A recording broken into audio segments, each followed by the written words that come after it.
Hello বন্ধুরা, সবাইকে শুভ দুপুরের অনেক অনেক শুভেচ্ছা রইল। আমাদের আজকে দেশি চুনো মাছ নিয়ে এসে আমি মাছটাকে বেছে ভালো করে ধুয়ে নিয়েছি।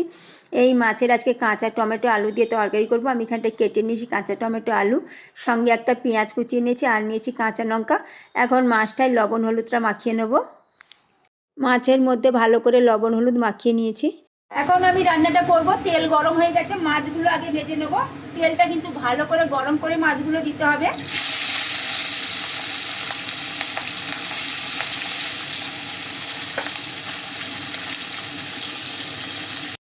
একবার উল্টে দেব।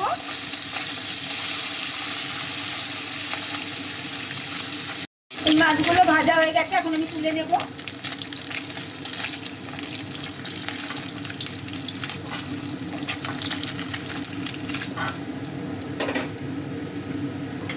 বাকি মাছগুলো ভেজে নেবো একই রকম।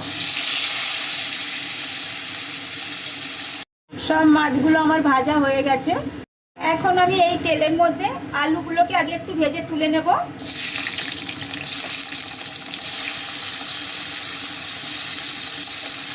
অল্প একটু লবণ দিয়ে দেবো। আলুগুলো হালকা ভেজে নিয়েছি, এখন আমি তুলে নেব।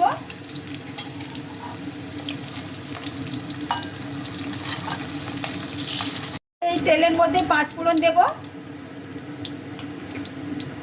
পেঁয়াজ আর কাঁচা লঙ্কা দিয়ে দেবো।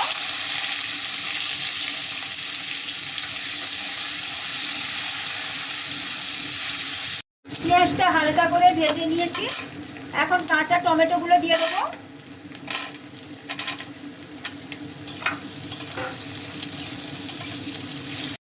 টমেটোগুলো আমি হালকা ভেজে নিয়েছি, এখন আমি ভেজে রাখা আলুটা দিয়ে দেবো।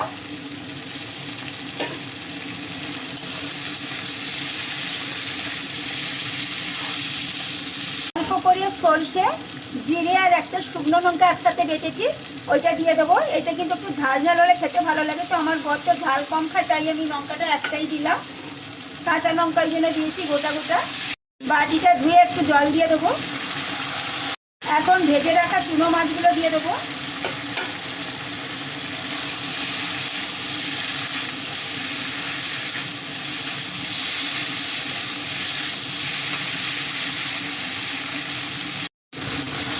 সব কিছু আমার ভালোভাবে কষানো হয়ে গেছে, এখন আমি জল দিয়ে দেবো। এটা একটু মাখা মাখা করবো, তাই আমি একটু জল দেবো।